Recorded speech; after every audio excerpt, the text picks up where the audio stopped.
Hey, welcome to another episode of 5 Things I Learned on the GUINTERNET this week. We've got Alan Hines' fifths exercise, Open Studio Jazz's pentatonic warm-up, Low G sounds again, really liking his channel, random chords and soloing over those random chords, Nar Soul's major 7th chords, I think that's how you pronounce her name, Jens Larsen, and I think that's how you pronounce his name, diatonic arpeggios, and 12 scales in roughly the same position, actually 12 different keys, one scale. We're just going to do major scale.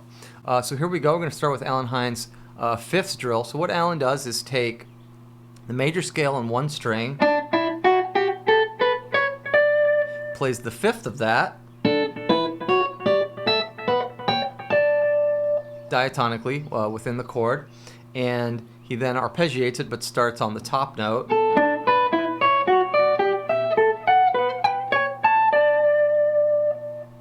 And then he creates a pattern which is really cool, a little tricky here. He goes 5, 1, 7, 2, 4, 3, and he continues that same 5, 1, 7, 2, 4, 3 pattern all the way up the neck, which is a cool little warm-up drill and just a nice little melodic exercise.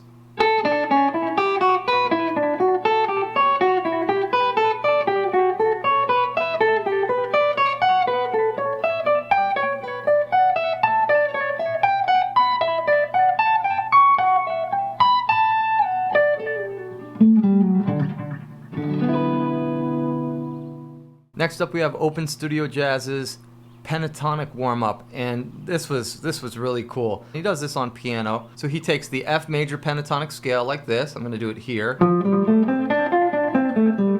which is only 1, 2, 3, 5, 6. Kind of like how you build chords by stacking in thirds off of the major or minor scales. He stacks in thirds, even though some of them are truly fourths. Instead of playing the scale 1, 2, 3, he'll play 1 and 3. And instead of 1, 2, 3, 5, he'll play 1, 3, 6, and creates these triads with it. Now, some of them are in fourths, like stacked fourth chords. First, he does it with dotted eighth notes. Then he arpeggiates, ascending on the way up and descending on the way down. Then he puts them over some chords, which I'm not going to do because that'd be a little bit of extra work with the looper. But he gives you these really nice chord shapes, which I dig. I like them a lot.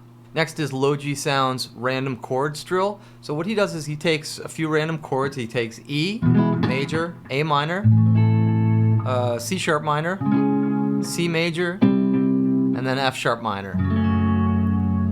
Random set of chords, they're not in the same key, and kind of pretty quickly he plays the pentatonic that belongs to each chord, either a major or minor pentatonic.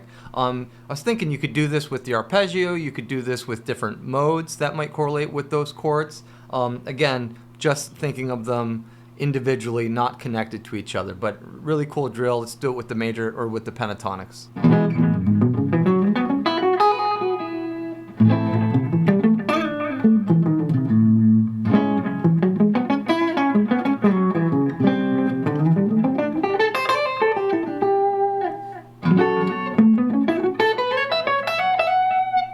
Pretty cool drill. The next thing he does is just play the scales themselves and get rid of the chords.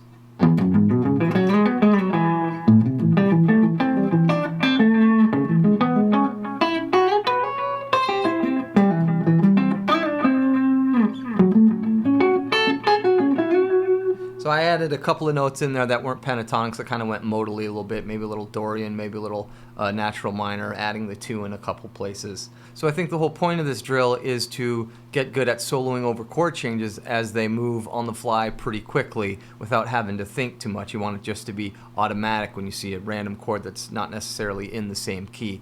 Kind of keeps you on your toes there. Really great drill. He just crushes it. Check out his video. It'll be in the description. Next is Nar Soul's major 7ths. I really like this drill. She takes C major 7, F major 7, B flat major 7, then A flat major 7, E flat major 7, and then F major 7. And her point is that you can just take major seventh chords and make something truly beautiful. Then she modulates that down a whole step, does the same progression, so down to B flat. And I was tinkering around with this and I realized, what if you just move them in perfect fourths?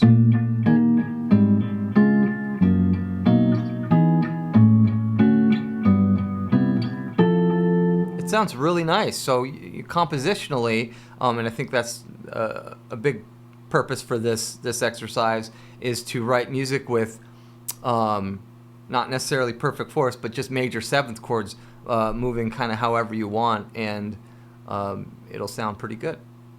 Next is Yen Larsson's diatonic arpeggios. Now I have this drill in a PDF, and I'll put it up on the screen here. Say you're in C major and you play 1, 3, 5, 7 of all the chords. You could do it vertically like this, or I like to play it horizontally across the fretboard this way.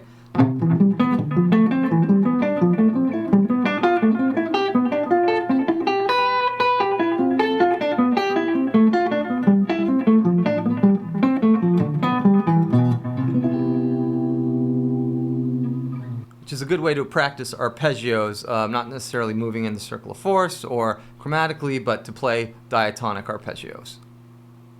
The next thing that he does is play major scales going in the circle of fourths, and I don't think he does the full circle, so I'm going to do the full circle, playing roughly in the same position around the same point of the neck, without moving too much, but moving in the circle of fourths. Here we go. B flat, E flat, A flat, D flat, G flat, B, E, A, D, G, C, and then F. Notice how I barely moved out of 6th or 7th position the entire time. Thanks for watching. Please subscribe to the channel. Take care.